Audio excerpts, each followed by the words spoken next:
ನಮಸ್ತೆ.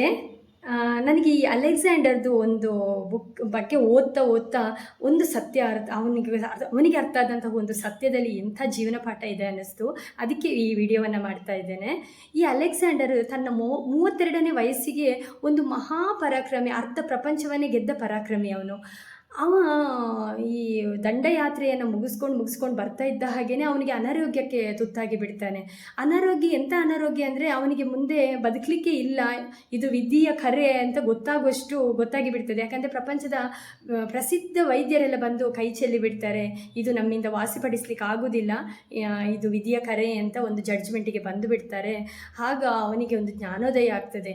ಅವನು ಆ ಸತ್ಯವನ್ನು ಪ್ರಪಂಚಕ್ಕೆ ತಿಳಿಸ್ಬೇಕು ಅಂತ ಹೇಳಿಬಿಟ್ಟು ಅವನು ತನ್ನ ಆಪ್ತರನ್ನು ಕರೆಸ್ಬಿಟ್ಟು ಹೇಳ್ತಾನೆ, ನನ್ನದೊಂದು 3, ನಾನಿನ್ನು ಹೆಚ್ಚು ದಿನ ಬದುಕುವುದಿಲ್ಲ, ಹಾಗಾಗಿ ನನ್ನದೊಂದು 3 ಬೇಡಿಕೆ ಇದೆ, ಇದನ್ನು ನೀವು ಈಡೇರಿಸಬೇಕು ಅಂತ. ಆಯಿತು ಮಹಾಸ್ವಾಮಿ, ಅದೆಂತ ಅಂತ ಕೇಳ್ತಾರೆ.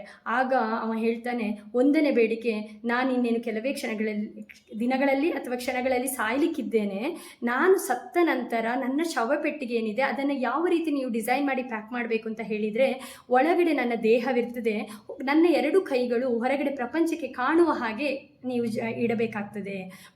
ನನ್ನ ಬರಿಗೈ ಪ್ರಪಂಚಕ್ಕೆ ಕಾಣಬೇಕು. ಹಾಗೆ ನನ್ನ ಒಂದು ಶವಪೆಟ್ಟಿಗೆಯನ್ನು ಪ್ರಪಂಚದ ಪ್ರಸಿದ್ಧ ವೈದ್ಯರು ಯಾರಿದ್ದಾರೆ ಅವರೇ ಹೊರಬೇಕು.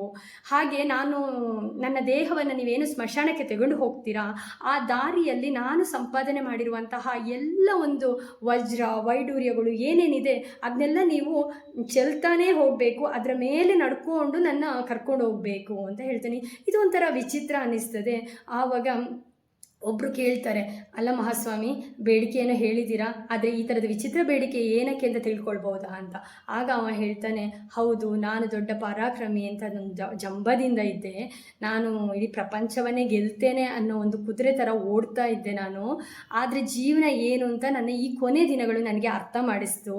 ಯಾಕಂದರೆ ನನಗೆ ಬಂದಿರುವಂತಹ ಈ ಅನಾರೋಗ್ಯ ಆಗಲಿ, ಈ ವಿಧಿಯ ಕರೆ ಆಗಲಿ, ಇದನ್ನೇ ಪ್ರಪಂಚದಲ್ಲಿ ಎಂಥ ದೊಡ್ಡ ಪ್ರಸಿದ್ಧ ವೈದ್ಯರು ಅದೆಷ್ಟು ದುಡ್ಡು ಖರ್ಚು ಮಾಡಿದರೂ ಸಹ ನನ್ನನ್ನು ಸರಿಪಡಿಸ್ಲಿಕ್ಕೆ ಆಗೋದಿಲ್ಲ ಅನ್ನೋ ಸತ್ಯ ಅರ್ಥ ಆಯಿತು ನನಗೆ.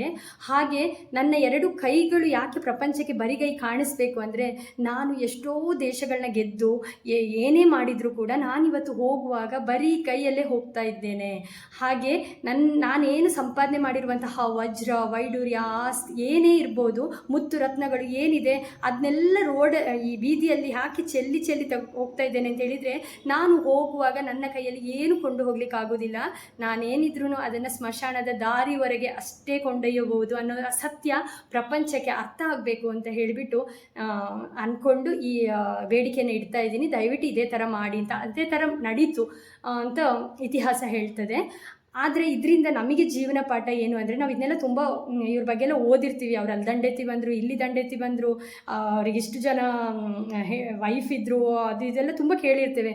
ಆದರೆ ಇಂಥ ಪಾಠಗಳನ್ನ ನಾವು ಹೆಚ್ಚಾಗಿ ತಗೊಂಡಿರೋದಿಲ್ಲ. ಹಾಗಾಗಿ ಈ ವಿಡಿಯೋ ಮಾಡ್ತಾ ಇದ್ದೇನೆ.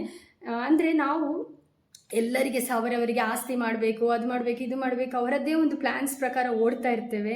ಆದರೆ ಅದರಲ್ಲಿ ಏನು ಮಾಡಿದ್ದೇವೆ ಅದನ್ನು ಸೊಸೈಟಿಗೆ ಮಾಡಿದರೆ ಮಾತ್ರ ನಮ್ಮ ಕರ್ಮಗಳು ಒಳ್ಳೆ ಕರ್ಮಗಳು ಆ್ಯಡ್ ಆಗ್ತದೆ. ಇಲ್ಲಂತ ಹೇಳಿದರೆ ನಾವು ಸತ್ತ ಮೇಲೆ ಸತ್ರು ಅಷ್ಟೇ ಆಗ್ತದೆ.